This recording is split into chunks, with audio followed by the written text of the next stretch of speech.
give you 3 scenarios. You wake up in the morning, and like a lot of us, check your phone, and there lies a message in your WhatsApp that just manages to spoil your mood for the rest of the day. Ever happened to you? It's your first day at something or a first opportunity of something. Maybe it's a new class, a new batch, a new program, and you're a bundle of nerves, and then out of somewhere, a random person comes and just says, hey, it's going to be okay. You want to hang out with us in the break? You can just, catch up. And suddenly, the world starts to feel a lot better. That's happened. Feels good when somebody does that out of nowhere.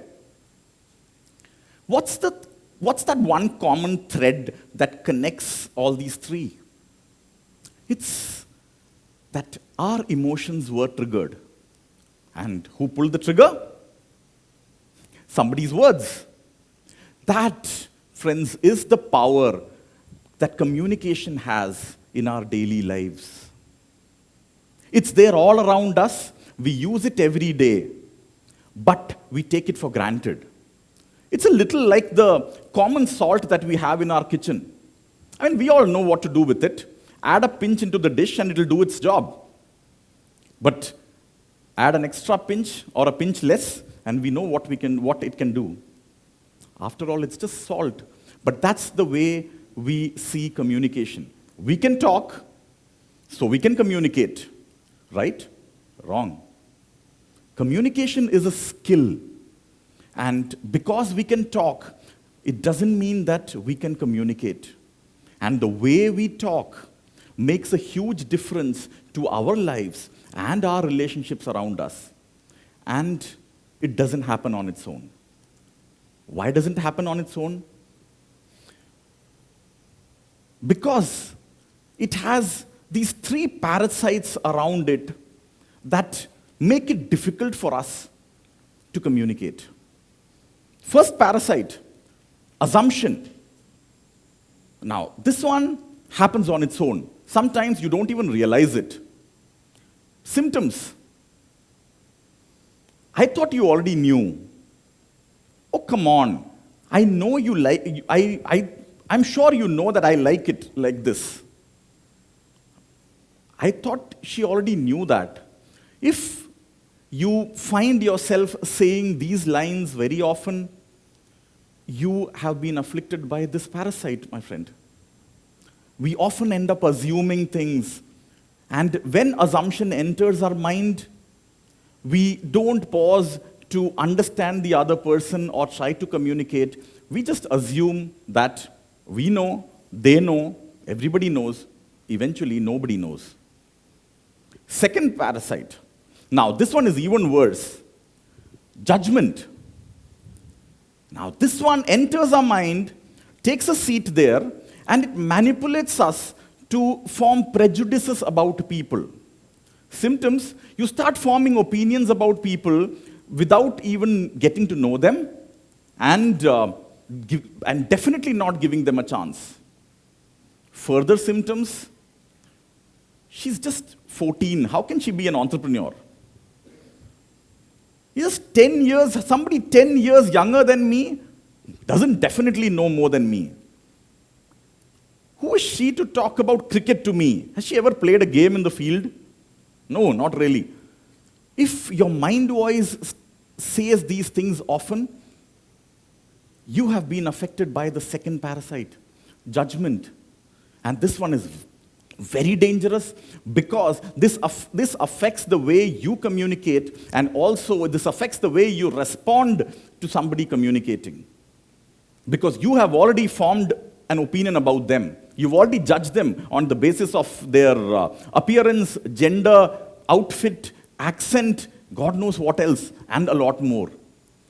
And when there is judgment, you stop seeking learning. You stop wanting to learn about the other person. Now comes to the third one, the seemingly harmless fellow. That's distraction. It's all around us. And we think that it's just part of life. It's part of how the world is right now. There are distractions coming from different sources, different places. But This is a very, very dangerous parasite because this prevents us from connecting with another human. Symptoms: look around you, you see somebody who's typing on their phone while talking to you, who's sneaking glances here and there when you are talking to them, who's maybe thinking about lunch when there is somebody sharing information. Distractions are all around us. And these three parasites are eating up communication. When you have these three parasites around you, they're eating up communication, it becomes difficult. It doesn't happen on its own. Good communication is always intentional. It does not happen by chance. It does not happen by luck. It does not happen on its own. And that is the worst kept secret of communication. We have heard about it. We know about it from a lot of people, but we still end up taking it for granted, that it will happen on its own. I'm sure my message will reach the other person. No, sir, it does not. For good communication, you have to make it intentional. You have to design it. And to design great communication, you need intent, you need thought. And I'm going to share with you 8 antidotes. These are the antidotes that will take care of the 3 parasites. Antidote number 1, the Listener Lingo Fit. Match your language to the understanding of the person who's listening to you. Use terms, words, short forms, slangs that the other person would be able to connect with. Crack a joke that you are very sure that the other person definitely will not be hurt by. Whether they enjoy or not is different, but that should not offend them, that should not hurt them.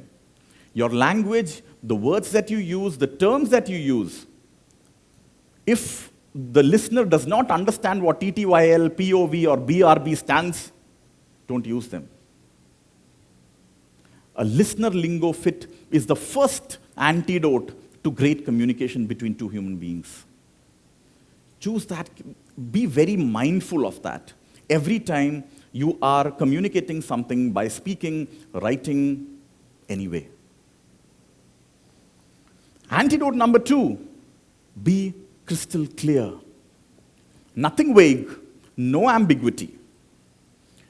I think so, maybe, have never helped anybody. Yes, no, why? Hey, do you want to join us for this annual day event that we're having? We have this event. You want to join us? Hey, I'd love to, but no, I cannot. I can't focus on that. I've already signed up for something else. Hey, you want to hang out with us next week? Yes, if it's on a Friday or a Saturday. Be clear. Do not assume, and do not let anybody else assume what you mean. Be very clear. If it's a yes, it is a yes. If it is a no, it is only a no. Be clear about what you are conveying. That's antidote number 2. Choose your words. Antidote number 3. The same thing can be conveyed using a number of words. Words are powerful. Words make a difference. And a single word has the power to break relationships. And the right word has the power to build relationships. Choose words that are positive. We will not leave until this work is done. It's different from we will leave after this work is done. It's the same thing, but it sounds and feels different. Would you like to work with a leader who says, do this work now, it's right away? Or would you like to work with a leader who says, hey, I need your help on this one. It's very urgent. Thank you. The outcome is the same. The message is the same. The words are different. Powerful words bring across powerful positive outcomes in our lives, in our relationships, in our careers. Antidote number 3, choose your words, and they will define how your world looks. Antidote number 4, Well, Mother Nature gave us 2 ears and 1 mouth. So she was pretty clear on what she wanted us to do more of. Do we do that? Not really.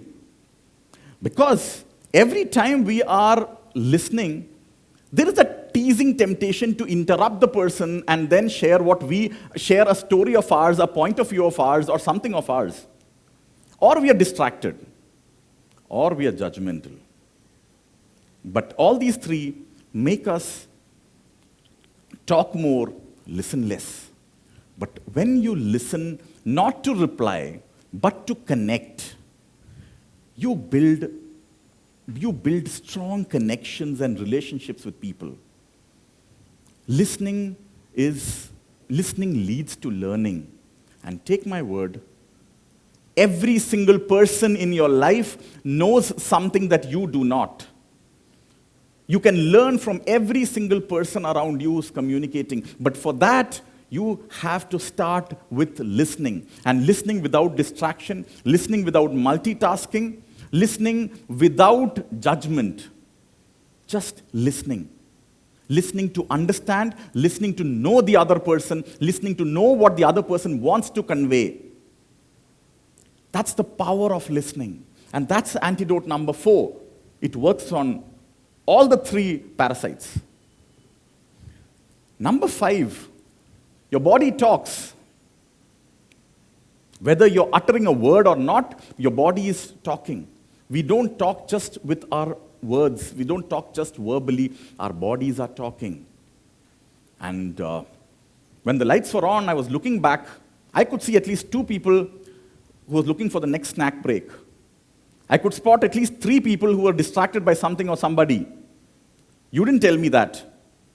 Your body language did. We are talking all the time with words, with our body language.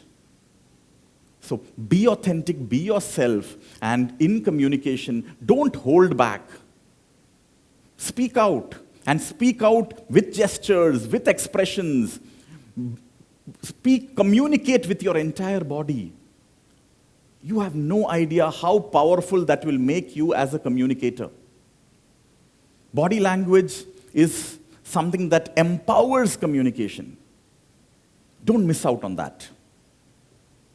Antidote number 6. I'm sure all of you are doing this when you're writing your exams. My teacher in schools told me something very interesting. She said, always leave 5 minutes at the end to revise whatever you've written. Yeah, that was the regular part. The interesting part is, she said, it's okay if you lose points because you didn't know something and you got it wrong. But it's definitely not okay if you lose points when you knew something, but you got it wrong because you wrote it wrong. That's not acceptable. That stayed in my mind all through.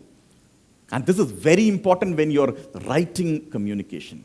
An email, a text, a WhatsApp, anything. Always spend those few moments, few minutes to go through what you've written. Revise, edit, and then send. Revise, edit, and then send. Take my word, it will save your day, and in most cases, it might even save relationships. Antidote number 7. We are all human beings. We are all emotional creatures. We are run by emotions. And from time to time, our emotions run high. We are triggered by something very positive. Like I'm following an India-Pakistan match, and suddenly India is winning, I'm on a high. Or I receive a message that is worded wrong, and I didn't expect that from that person. My entire emotional pull is down. We are run by emotions all the time. A few years back, I was drafting a proposal for a program that I was supposed to do. And I had a deadline of 1 hour to send out the proposal. And like I often end up doing, in between, I just happened to scroll through aimlessly, uselessly through my social media feed. And there was that random post where somebody wrote about a sport that I follow, and I randomly ended up commenting on that. Immediately, there was a caustic reply on that comment. That triggered me. And then I got into that, and then there was a series of comments, counter comments, and counter comments. I ended up wasting 3 hours on that. I didn't meet the deadline, the proposal didn't go, but somebody else, somewhere else, sent out the proposal because they were not on social media and having conversations with random people, and they got the program.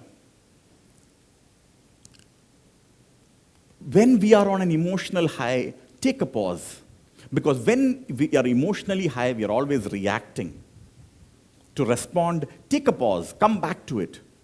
You will always find that you are writing better replies, having better conversations when you have taken a pause and you are responding mindfully. And mindful response cannot happen when you are at an emotional high. The last one, antidote number 8. Now, this is the secret sauce. This is one thing that can transform the way you communicate with people. Be kind. There are always 2 ways to do things, the kind way and the not so kind way. And and you stand to gain absolutely nothing with option number 2. Then why not try option number 1? Take the kind way. Because you don't know what the other person standing next to you or at the other end of the message is going through. You always have the option of being kind. Now, being kind to friends and family and people that you like is the easy part. Be kind to people who do not agree with you. Be kind to people who do not know you. Be kind to people who have a different value system than you. Be kind to people who are prejudiced. Be kind. Because kindness is not for them, it's for you. Kindness is that secret sauce that transforms communication and helps us build meaningful, true, authentic relationships and connections with people around us. With these eight antidotes, you empower yourself to face the 3 parasites that do not help you communicate well. These make your communication powerful, and this ensures that the worst kept secret of communication can actually become your superpower.